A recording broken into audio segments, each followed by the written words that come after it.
Felicitations! It is me, Felicia Day, and this is 2020. Guys, we're in the future. We're living in the future. It's the future. This is where we're supposed to have flying cars and stuff, right? In Blade Runner and stuff? I don't know. I'm not flying anywhere. Except high on life. I don't know. Happy New Year, everybody. I hope everybody's starting New Year off right. I have had a mixed bag. My fridge broke. And of course, I did that dumb thing where I opened the fridge door and I was like, hey, it feels really warm in here. And then I closed it and I was like, well, something will fix it. Or I was like, maybe my hand is really hot. I literally thought that. I was like, well, you just took a shower. So maybe you're just kind of hot right now. And then 12 hours later, I'm like, everything is melted in the freezer. But bonus for, this is a testament to procrastination. I had a small stand-up freezer in my laundry room that is really, it was small, but I have a very small house and I have a small laundry room. So it was taking up half the laundry room and I had intended on getting rid of that freezer for, a year. But I never got around to it, to posting. I was going to ask a friend, do you need it? I have a friend having a baby. I'm like, oh, maybe they'll need it. I'll just keep it around. And so I was able to save some of my chicken broth and some soups that I had made and tater tots, always important, tater tots. And then I froze some butter and things that I could salvage from the fridge. And then basically I had to throw out everything else because it was way too warm to be safe for pretty much everything. So, so basically it's a 3-year-old fridge. So of course 2 years is the warranty. Yay. And the repair person came over. And he was like, oh, it's like it's a circuit board or something. So he had to order it. But of course, I think they're getting it from Korea or something because it's going to take 7 to 10 days to get this part because they don't have it in stock. Nobody has anything in stock anymore. So then I went to a bunch of places to ask, hey, do you have a fridge? Because I'm like, worst case scenario, this was like, it broke on a Friday night. And so the person came Saturday and then by the time he got there, he couldn't call the place. So he had to wait until Monday. So Sunday, I just went. I was like, okay, I'll scope out new fridges, even though the principle of this thing is ridiculous. I can't believe this thing broke. Like, it's 3 years old. And I went to 3 different places, and they were like, yeah, you can get a fridge within 2 weeks. I'm like, nothing's in stock anywhere. The only thing they had in stock were really crappy fridges. And I'm like, I don't want a worse fridge than this one. And this is a Samsung, you guys. So I guess the motor isn't under warranty for 5 years, but I guess circuit boards are just like laissez-faire. The other fridge I had was like 10 years old. So I'm a little angry. And when I tweeted that, everyone was also complaining that nobody in LA, when you rent an apartment, nothing comes with a fridge. So the whole thing is just, and I have sympathy to anybody. It's like, I'm going to move to a new city and buy a fridge. And then you got to tow that fridge everywhere you go, or not, because it could break. I don't know. Anyway, so the point is that for the last, and I'm day 5, so I'm nowhere near getting my part, or 4, yeah. So, and then, so I didn't want the inside of the fridge to get moldy, right? Because it's just room temperature in there, and I have some mustard I left in there, which I'm definitely throwing out, but for some reason I can't let go of the mustard. I'm like, maybe it's like one of those, like a woman who dates a guy who's like just a bad guy and he's not a great person. It's like, maybe I can change you. No, they're both bad forever, okay? It's not happening. Those romance novels and mustard novels are not qualified to like. So I'm propping open the doors with cookie sheets. And also I had this paranoid fantasy, but then I wanted to leave the doors open, but then I had this, where you always read something where a kid gets locked in a gets locked in a washing machine accidentally or a fridge, and you're just like, no.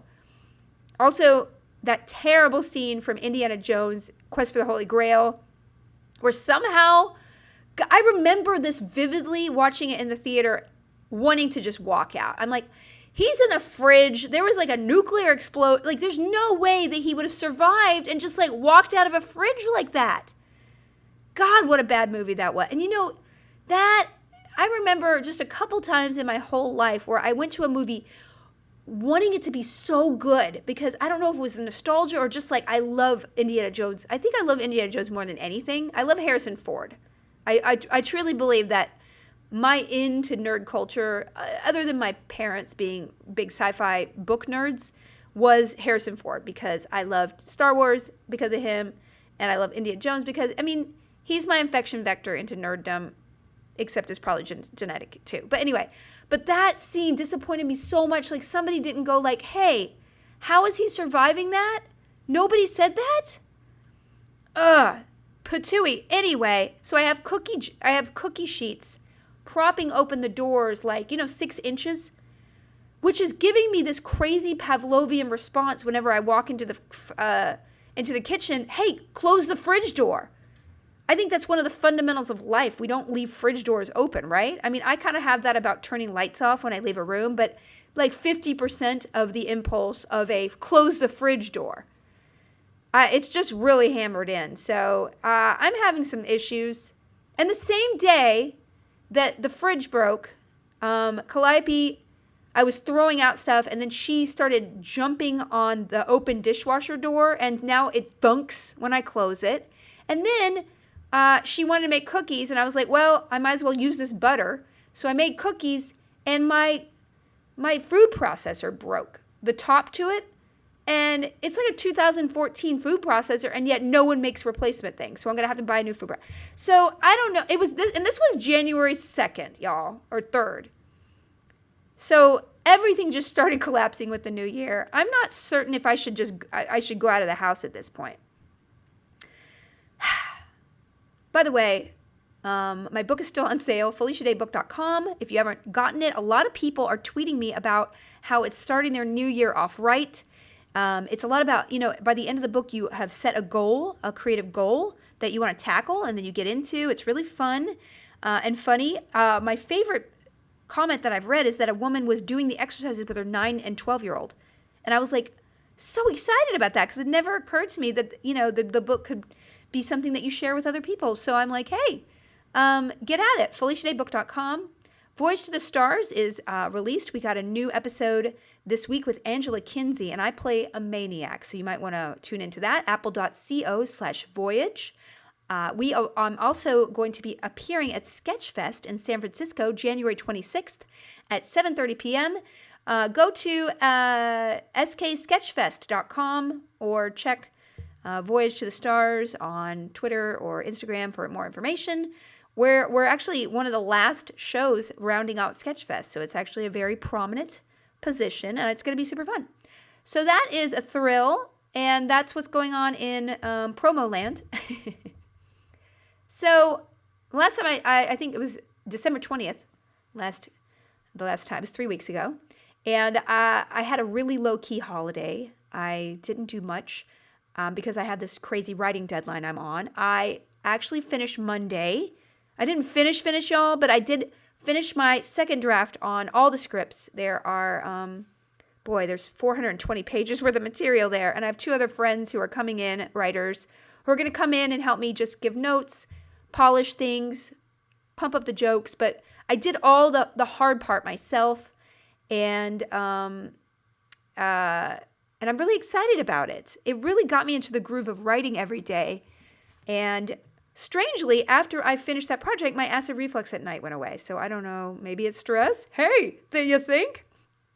I've been really proactive this year about just tackling medical issues when they arise. So I've been to the gynecologist.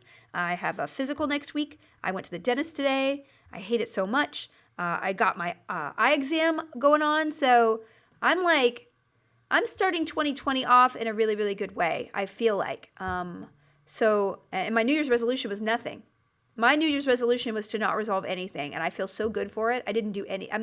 My only resolution is to say no to more things and accept that I don't need to be an overachiever, maybe, and I might be happier doing that. Just doing less better. Less better, that's it. I did want to talk about a little bit of Christmas.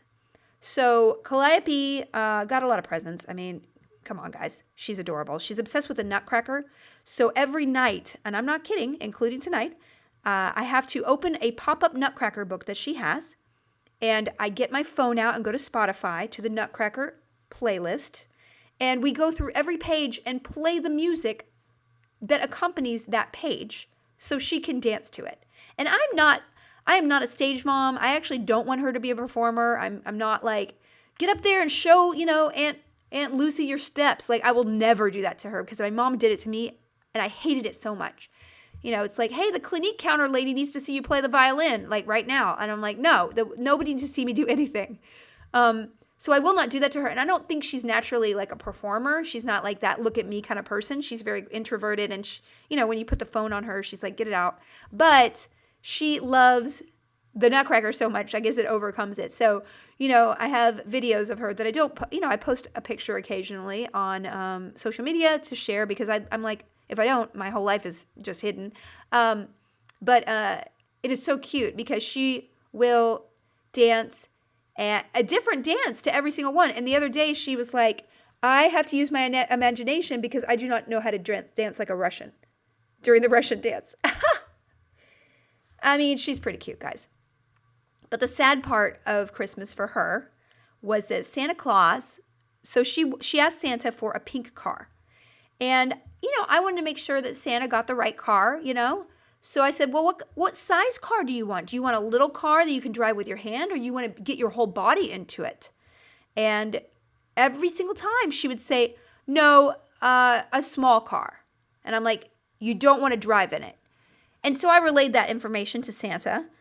And Santa got her, I don't know if you guys know American Dolls girls. They're creepy as F, but they're just, the uniform nature of their features and their bodies, I think that's what creeps me out about dolls. Like, there's no, like, doll that has different proportions, is a little bit different shape, a wider face, like, it's very uniform, with slight variations, but I'm like, that's like Hollywood. You don't just have a cookie cutter woman and just tweak the features 10%. That's what Hollywood does. They have an ideal and it's 10%, one way or the other. But like, can we just have a breadth of bodies and expressions and faces and kind of represent the world like real people? Maybe, I don't know. I'm crazy. Ooh, crazy liberal advocate. Anyway. So that's what creeps me about American Doll girls, because they're just all the same size and just same shape and same facial features pretty much. So, but this car, I guess, was designed for an American Girl car size. So it's like 2 feet, 2 feet wide, a foot wide, a foot wide, 2 feet deep. And it has an FM radio in it that operates. So the hood open. It's a pretty classy car, y'all. And it's like kind of an old 40s style in a light pink. She asked for a pink car. So, at first it was a thrill, right? Because she walks in and she's like, oh my gosh, Santa got me a pink car. Guys, the saddest thing I almost started crying when, after about an hour, she put it on the ground and tried to get inside the car. And it's not proportional. Like, she would have to be like 6 months old for her to fit in this car. And she was trying to fit her almost three-year-old little body in it. And it was the saddest thing ever. She's just trying to like lean in it and move it. And my heart broke, y'all. And I was like, listen, you asked for a small car. She's like, I want to get in it. So her birthday's at the end of the month. And spoiler alert, you can guess what she's getting. She's not getting one of those crazy SUVs that's like powered by gas or natural gas or something. No, she's getting a pedal car, okay? Don't, Calliope, don't listen to this. Close your ears. I just refuse to get her a powered car. It just seems so, I don't know. It's like when I see a Hummer, I'm like, God, I'm sure she would love either kind, and I'm sure it would be fine either way, but I got her a cute little pedal car. It was on sale. It's fine. So that was my Christmas. And that's it. So let's see. What did I do? Oh, let's do consuming stuff. So I had a lot of books that I had on my list. I know that I kind of spit them all out. And they're all still in the queue, guys. They're all still in the queue. I finished the Odyssey, as I mentioned. And then I went to the Iliad. And I got a translation, one of the latest translations by a woman named Caroline Alexander, who... Listen, I don't know one translation for another. I've never read it before, so I can't compare. I will say that Caroline Alexander's verbiage is much more formal and florid than Emily Wilson. What I love about this Odyssey is it just is in plain speak. It's a very contemporary and yet without violating the tone of what's on the page. So the Iliad is, and it's much longer, the Iliad. And it's all about this battle. And I'm not kidding. It's like they're going to name every dude who dies. Like, he's the son of a priest. And then it's like super graphic. It's like, and the spear went through the back of its mouth and shoved the tongue out and shattered the teeth. And he died with his blood oozing out on the ground. Like, it's super graphic, which I was like, whoa, this is Tarantinoville right now. The 300 didn't come from nothing. That's just all I say. So, I mean, it just goes on and on and on. I'm only like 40% through because you can't really speed read this. And Achilles is just still like, I don't know, piecing out, man. So I really want to finish that. And now I'm on this jag. So I'm like, I already downloaded the Aeneid. Is that how you pronounce it? I don't know. Histories. You know, I'm like obsessed with this era now. So I'm actually, I think I'm going to finish the Iliad and maybe look for like historical fiction accounts of these times. Like, I went down a rabbit hole of, you know, and I'm usually interested in women in history a lot, and Greek women really got the shaft, and which was really sad in a way because they were just considered not entities. Like, literally Plato and these other people would be like, we don't want to see you.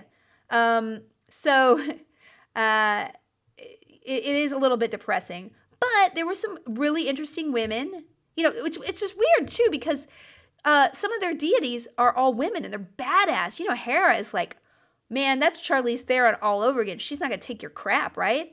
And then Athena is like, like a Valkyrie, you know, she's incredible. And all the other women, you know, their goddesses have like incredible functions and are, you know, like a lot of the war, I think it's Strife and one other, they're all they're war goddesses. So I'm not really sure why women in society were kind of given this sort of sideline. Anyway, so I'm always kind of like clicking around. Like, I basically, while I'm reading these books, I kind of like deep dive into whatever. I'll highlight something. I'll be like, hey, is that something? To kind of learn something on this short Wikipedia entry, and I'll be like, oh, that's interesting. And so I went down this rabbit hole of Thebes, which was one of the city-states of Greece back then, and it was fascinating because I found this, there was an elite, this is so interesting to me, there was an elite army, the most elite army of Thebes, which was kind of, you know, and Thebes and Sparta were like enemies, so the most elite army of Thebes was called the Sacred Band of Thebes, and this was comprised of men and their lovers, their male lovers. And I'm sure, you know, like, there's a lot of really interesting history that I actually don't know enough about to speak of, you know, in an authoritative way. But there was a tradition in Greece for men to take younger men under their wing, quote unquote. And, you know, I was really skeeved out. Like, we have certain social standards right now that, you know, do not allow for teenagers to be like hooking up with older guys. But, you know, that was the norm back then. I mean, girls would be getting married at 11 and 12, right? And having a baby at 13. So it was a different world. Again, I can't speak to, I don't know enough about it to be like, you know, in the historical context to judge it at all. I'm just reading the text. But basically, the Sacred Band of Thebes was a bunch of 150 men with their lovers. So you would be in there with your lover. So it was like 150 couples. And they were the elite badasses. They won so many incredible battles. And then they ended up getting wiped out, and they were all like murdered and buried in one place. So it's fascinating to me. Like, I'm just like, wow, that needs to be a series right now. And then from there, I went down a rabbit hole because basically the person who wiped all of them out was Philip II, who was the father. He was from Macedonia, and he was the father of Alexander the Great. And so I was kind of interested in that region because Philip II decided in Greece you only had one wife, but in, Macedonia, he's like, nah, let's have 7. So he had 7 wives, and Alexander the Great's mom, Olympia, was like, and I guess Angelina Jolie played her in the movie. Guys, she was a psycho, and it was crazy. So, then I go down this crazy rabbit hole of just people murdering their relatives. Like, she murdered one of the wives and the 2 little kids, and then this person would murder something, and then they were in prison, and then they were going to be murdered, and then she would murder someone else, and then her daughter, the second wife's daughter, married a guy who was murdered, and then because she wouldn't marry another guy, they were in prison and then murdered and poisoned, and it was just like, whoa, Macedonia is messed up, y'all.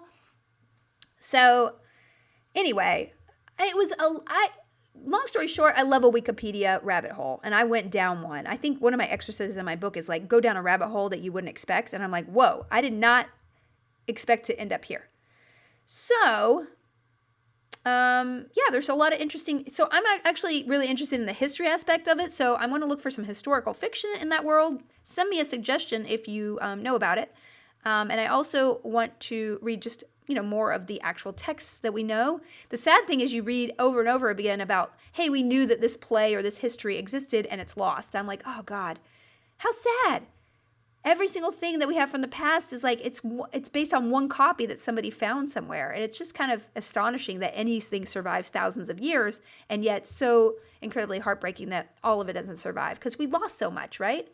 We can only get somewhere else by building on what other people did. So I don't know. Anywho, so I'll be finishing the Iliad. I also finished Eating the Sun, Small Musings on a Vast Universe by Ella Francis Sanders. Guys, this is a beautiful little book. So it's just 1 to 3 page essays on all sorts of different scientific things, but the way that she writes is so poetic and so lovely and artistic, and it was just so comfortable. You could just pick it up and read it and put it down. Dare I say it's a great bathroom book? Anyway, I would highly recommend it because I learned a lot about science, but I also, she infused art into science in a way that I've always wanted to do in my life. I was a mathematician, and my whole valedictorian speech was finding the art in your science, and she definitely found the art in her science. So I would highly recommend this really just treasure of a book. It's like a little jewel box filled with lovely things. So I'm going to finish the Aeneid. I want to get into, I want to read the Aeneid. I want to read The Gendered Brain, and Ninth House. That's all I mentioned last time to get to. I'm sorry I haven't gotten to it. I started streaming a new video game called Disco Elysium, and I have to tell you, it's the best writing I have ever seen in a video game. I haven't been this excited about a game. I'm recording this podcast only because I had the self-control not to go stream tonight in addition to the one I do on Saturdays, guys. So, because I want to play it so bad. Like, Planescape Torment, when I was like, I don't know, maybe 12 or 13, really touched me in a way that I was like, my God, this is incredible writing. And it really, I don't even know, like maybe Last of Us had really touched me with the writing in a way that I was like, wow, this is art. But I believe Disco Elysium is art, and I'm not even that far into it. So highly recommended if you like reading, a lot of reading I've been doing a lot of voices in the stream, but it's really beautiful. And the role playing, like the choices that you make about your character and in the dialogue means so much. And I hear that it pays off even bigger. Everything you do pays off bigger later in the game. So very excited. Come join a stream, twitch.tv/FeliciaDay. I also, I've been reading my friend David Dasmalchian. I have to double think it's a very long name. Okay. I'm so sorry. David Dasmalchian. And he wrote this great comic called Count Crowley. And it's I don't even want to describe it to you. He's an incredible actor, you guys. You've seen him in 10 million things, but you wouldn't recognize him on the street. He's that guy. He was in Dark Knight. He was in Ant-Man. He's in everything. He does accents. He's one of the most talented and just an incredible, artistic, lovely person. And he wrote this comic for Dark Horse called Count Crowley. And if you go to the comic shop and you want something new, just pick it up because it is really good and it's just awesome. And I'm really happy. It makes me want to get back into comics a little bit. So we'll see. Maybe this summer. That's all the things I've read. I have been watching. I'm going tomorrow to see Cats. So check my Twitter if you listen to this and then. I think it's just going to be so bad I'm going to be bored, but I just have to see it. I'm going with a couple of friends. It's a 1:30 matinee. We'll probably have a drink. It's fine. And I also am obsessed with Chris Fleming. He's a comedian. He's a YouTuber. I had seen his work here and there, but he uploads the funniest videos, y'all. The last two he uploaded, something about pansexuals, and then this other thing about this little creature, and they're so janky. But it's been, I realized in laughing at his videos, because I follow him on Twitter, he doesn't follow me, it's cool. It's really cool, Chris, that I haven't laughed at web video in a long, long time, because that sort of spontaneous, like, let's just go make something in the street kind of vibe is just not either rewarded or it's just not out there. I don't know. Maybe I'm just not being exposed to it because I'm not on YouTube as much. I'm just delighted with this guy. And I watched a special Show Pig on his YouTube channel. Very funny. So highly recommend this guy. And last thing I want to talk about that I consumed this week was The Witcher. So, wow. I don't know what to say. I mean, listen. I would not stop watching. And I don't know if I say I liked it. There were a lot of problems with it, you guys. I had a lot of problems with it, and I had a little personal bias. I actually adapted Red Sonja, the comic book character, several years ago for Bryan Singer and the Weinstein Company. I didn't actually get paid for it either, so because all that stuff went down right before we took it out as a series. But I have I invented a lot of characters myself for that, and this is, I guess, 3 years ago. So I love it so much, and I can't use it for anything else because, even though they didn't pay me, somehow I can't use the characters that it's legal stuff is great. Hollywood is awesome. It's great. Anyway, so I want to work. I love fantasy, and I made it very swashbuckling, and I even had a bard character in it that is totally unrelated to, this. But so I'm watching it like, oh my God, this is what my show could have been. And if you know me, you probably watched Dragon Age, which I did for, so no little money. But I'm really proud of that script, and I'm proud of what we did for the money. I wish we had had an actual budget because, we would have made it freaking awesome. But so basically that kind of fantasy, sort of like, I don't know, Xena, but like maybe a couple less cheesy steps away from Xena. Somewhere between Xena and Game of Thrones is what I've always wanted to do a show like. And so I think Witcher nailed the tone of what I would love to make so much. So I was in it, man. And then, it just is very odd the way they use the Witcher as a character. He's not even in it that much. I'm like, was he just not available? Was the shooting schedule hard for him? And there was a little bit of homophobia in it. There was a lot of gratuitous nudity for one of the main characters and for extras and stuff. I was like, do we need this for foreign sales or something? And some of the arcs for the women were just like, there's a woman showrunner, so I would have hoped a little bit more empowerment in that regard. I can't say that I didn't enjoy it, but I can enjoy it, but with some caveats. And I do hope that they get more money next time and maybe more time to expand. And I'm excited to see the dynamic of the group together a little bit more. So that's just my opinion. And listen, if you give me fantasy, I will watch it. I watched all The Witcher, and I could not watch his Dark Materials because I could not get into it. So it says something. The Witcher is really like my sweet spot. And with a couple tweaks, I wish they had done, but whatever. Who am I? I know how hard it is to make anything, and I think they did a pretty good job. I would try it if I were you, and that is a tepid endorsement.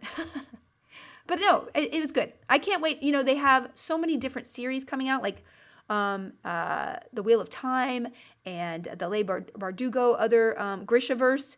Like all of it's coming to life, and I'm so excited because it's really the stuff that I always tried to get made. That and I just wanted to make and be involved in. So it's all British actors, unfortunately. So, it's fine. I can watch it. Okay, I'm going to do a couple questions because I've been talking a lot, but it's good to start 2020 off with a little talk. Richard Gagnon asks, Felicia, this sounds like a good topic to expand on in your podcast. What's your opinion on NDAs? What kind of advice do you have for negotiating contracts? Richard, I do not think NDAs are appropriate, especially when you have a grievance. I don't think sexual harassment NDAs should be legal.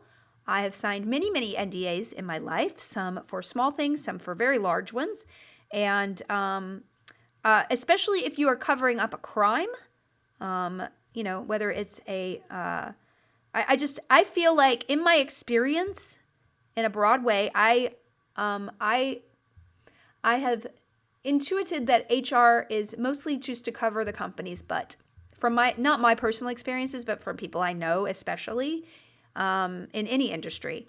And so I feel like if somebody has done something that is like a crime, like you shouldn't be able to have somebody under an NDA and not talk about it. I don't believe that. And, I think a lot of that is kind of opening up. Like I'm a member of some Facebook groups that, writers are sharing what they're making. And then they're finding out that they're making half of what somebody else makes, especially among gender roles, and like racial role. Like, so this kind of transparency of like, hey, I make this much money, or I, have to work this many hours, or this is my title, whatever. Like, I think that, we are cowed into sort of like doing whatever corporations want us to do because they have all the power. But, that's why we have to have unions. And I just, at the end of the day, that's why we have to have unions. So I'm not a fan of NDAs. And for negotiating contracts, I would say get a good lawyer because I am terrible. I can get bullied into a lot of things, like just signing things or agreeing to do stuff. And like, that's literally my goal this year is to say, I said no to a bunch of things earlier this week, just little things. And I literally am having panic attacks because a couple of people didn't text me back or email me back about canceling or dropping out or whatever. And I'm like, I have to learn how to be okay with protecting myself and doing what's best for me and not for other people. And I think that's kind of the fundamental, line in my life. And so, as far as negotiating goes, like I will just give anybody anything. So just hire somebody who knows how to do that. And I guess the advice that I gave to a friend that really paid off for her was write down the 3 most important things for you that you would regret if you didn't get. And if you don't get those, don't sign the contract. I turned down so many offers for the Guild and Geek and Sundry because there were certain things I was like, no, it's not worth it. It's not worth the money. It's not worth the time. It's not worth locking, up something that I love in order to do this. And so that's basically what I really I believe. So just really at the bottom, you have to protect yourself and kind of have your bottom line out there. And yeah, you have to be flexible. You can't have everything. You got to work your way up in some areas.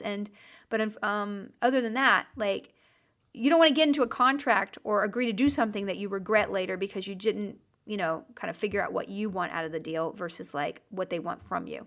And that's really easy to get sucked up into, as I know. Okay. Lord Byron asks, what kind of world building stuff have you done? I asked because of the D&D charity stream. Yes, I did a D&D charity stream with Pat Rothfuss. I also was on Nerd Poker, which was, I guess, a Patreon only thing. I didn't know that at the time. Sorry, you guys. I didn't mean to lock off that thing. I was actually excited for people to hear it. So they're funny, though. I've done lots of world building. Everything I do is world building. So even the Guild was world building, like creating cheesy beers, creating consistency in the way that we talked about the game. That's all world building. The thing that I just finished writing, or I'm in the process of finishing up, had a lot of world building. And, some of the stuff you can do up front, but some of it you just have to find but I tend to get stuck in world building. I had a project about I don't want to go into it because I might actually write it. But it was basically something that kind of sucked me. It was about ancient Egyptian mythology. And I just spent weeks just reading about Egyptian mythology and not actually concentrating on like, well, what is the main character? What is their problem? And how do we overcome that how is she trying to overcome that problem? So, and then I think the world building really weighed me down in a way. So, it just depends on, it really depends on who you are as a writer. Like, does it help you to know everything about a world before you start creating characters in that world? Or are you more like, I need to figure out what character I'm interested in talking about, what their problem is, and then set it in a world that kind of highlights that problem. I think that's probably better writing, but at the end of the day, it has to be whatever you are as a writer or a creator. If you're a dungeon master or whatever, clearly world building is going to lead. So all those little details that you come up with, like people in this town don't bow to people under 10, you know what I'm saying? Like or children don't have to bow to the king. Like you can make up that was such a bad example. Anyway, all the little details add up to a world. And so you want to have that sort of sense that this is a really closed system. This is a snow globe that I've created that has consistency and doesn't contradict itself and has enough information that it creates that sort of sense of enclosedness. And it's really just a feeling, but I'm just like a person who feels my way through the world anyway. Okay. Last question. Krista YK asks, hey Felicia, I binge listened to your podcast and I loved it. Thanks, Krista. Go to Apple or anywhere you get podcasts And please rate and subscribe and all that stuff, guys. I hope you keep doing it exactly the same way. Well, considering that 2020 is doing less better, I would say that I would be more likely to stop doing a podcast than add more mechanizations here. So, although I did find a program that you can use to just record on the web, and then you just download the file, so it's a little bit easier. But yeah, you're right. I'm just doing it like this. Anyway, my question is, I've been a published author since 2015, but one of my books that came out last year started taking off. The attention from people asking about and requesting my book gives me anxiety. How did you deal with popularity and recognition when it first started happening in your career? Well, Krista, I think that this is something that's super relevant to what I have gone through in the past, but also just all of us. So, you always talk about failure and like overcoming like obstacles and things like that, but nobody really talks about the downsides of success. And so, success warps the way you look at yourself. It warps the way others look at you. Suddenly you're more important in a sense, not quote, but there's this weird perception that people are more excited to be around you. They want a piece of you. But also you're more important. And then you start kind of guarding yourself a little bit more. And then you don't really know how authentically you're interacting with people. Like, would that person really be around me if I was a nobody on the street, right? Not quote unquote nobody, right? So when our work that we love and we can't wait to share with people takes off, it can be really intimidating. And so when people are grabbing at you, when they want more from you, when they're demanding things, many years after the Guild ended, I didn't write anything. I kind of hid in producing other people's stuff because I was afraid that whatever I did next would not live up to what I did with the Guild. And so I paralyzed myself a lot. That was completely self-imposed, but also it was because I allowed it to be self-imposed. And so you have to kind of look at yourself and, like, I guess it ties into what we talked about earlier, like protect yourself. Really focus on what fuels you as a creator versus like fuels you as a product. And that is very easy in this world to get kind of mixed up. So I would encourage you to, to somehow figure out a way to separate the book from yourself, because your work is often like a reflection of who you are as a person, right? And I think that's, as artists, we do that. You have to be able to look at your art as something else. Once you let it go out into the world, it was written by somebody else, right? That's something that was you a year ago, right? That's not the same person you are right now. So in order to proceed, you have to be like, who am I right now and what do I need to work on? And how do I not let these people get in my head about expecting more, criticizing me, or maybe like not being able to live up to what I did? You can't do that again.